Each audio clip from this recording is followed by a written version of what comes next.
The moment your offer gets accepted, it's already too late to call your attorney for the first time.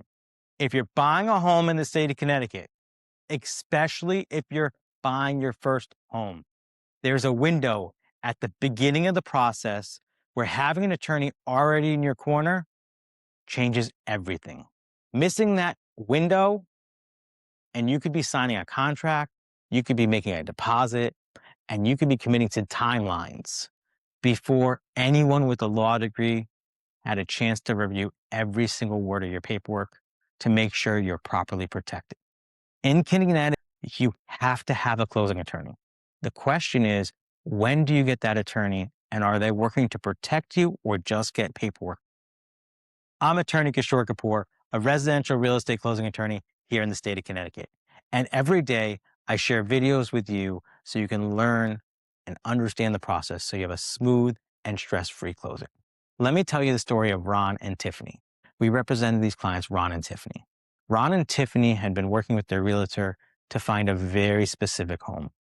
They had to have it within a certain school district because their son was an athlete and they needed him in to stay in that district. No problem. It worked. They went through, the agent and them went out, looked at hundreds of houses, found the perfect one, made an offer, and got accepted. Now, here's where things really changed paths. Because normally, they wouldn't call me. They would just do whatever they needed to do. But the agent said, this is a little bit of a tricky situation. Let's get Kishore involved early on. So the four of us get on a call together, right? The realtor, the two clients, and myself. And they're explaining to me the situation that they found this perfect house. They need to be in this certain school district. There was one hiccup. And that was that they didn't have the cash as a down payment to purchase this house without selling their current house. Now, this is a tricky situation, one we run into all the time. There is a solution. But if they had not called me early in the process, we couldn't have put it together and made sure it went smoothly. They signed something called a Hubbard. And a Hubbard basically just says that you need to sell your house in order to purchase the new house. And that the seller is understanding that and open to that. Also says the seller has the right to still market the property to get other offers. And within a certain time period, in Ron and Tiffany's case, it was 72 hours after another offer came in, they had the right to terminate the contract, completely get their deposit back, or cancel the Hubbard. And if they didn't close, they would lose their deposit. That was extremely stressful. And Ron and Tiffany felt like they were backed into a corner. Luckily for them, we all got together, discussed on how to make this work. Now, one of the things that we explained to Tiffany and Ron is that in order to make this work out well, we needed to make sure that both closings were done on the same day. I also prepared them for the fact that there might be a chance that we need to close on one day on one and the next day on the other because of the situation with the seller. And we worked it all out, right? Luckily for them, closing went off without a hitch, right? Everything went smoothly. We ended up doing our two closings in the same day. They were ecstatic. Let's talk a little bit more about what actually happened when they first called me. When they first called me, they were stressed and they were panicked. Their biggest concern was what happens if the Hubbard fails? Or more so, what happens if the seller came in with another offer that was higher than ours? Well, I explained to them, if another offer came in, and this was all hypothetical and they had stressed themselves out for no reason. And I recommend having a conversation with an attorney if you are stressed about this. But they gave me a call and we walked through the process. So assuming a seller had come in with another offer, we had 72 hours to decide whether to remove the Hubbard or terminate the contract. Well, they really couldn't terminate the contract, right? Yes, they could, but there was personal motivation that prevented them from doing so. So they would have terminated the Hubbard clause and continued to move forward. Their biggest stress was what happens if something falls apart?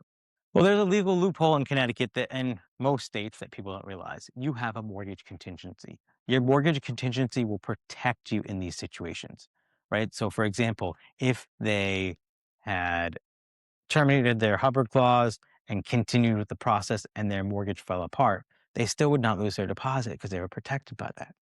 After explaining this, I heard Tiffany go, like releasing all that stress and tension because they knew now that no matter what they did, as long as Their buyers continued, they got their mortgage approved. There wasn't much that was going to mess with their closing. And that was a sigh of relief to them because they were able to know that they could purchase their new home and it worked out, right? So here are a few lessons you should take away from this. Hire your attorney early enough in the process.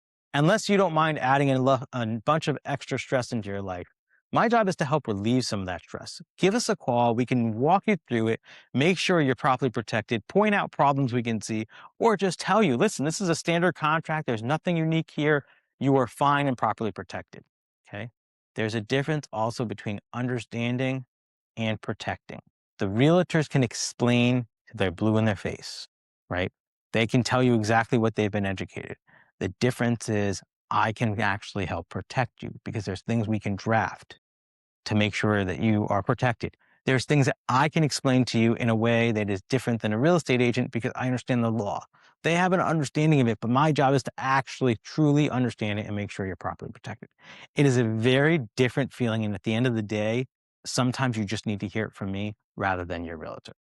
Because the realtor Tiffany and Ron worked with was phenomenal. Explained everything I did, but for whatever reason, when they called me, they got the sigh of relief that they needed rather than with the realtor.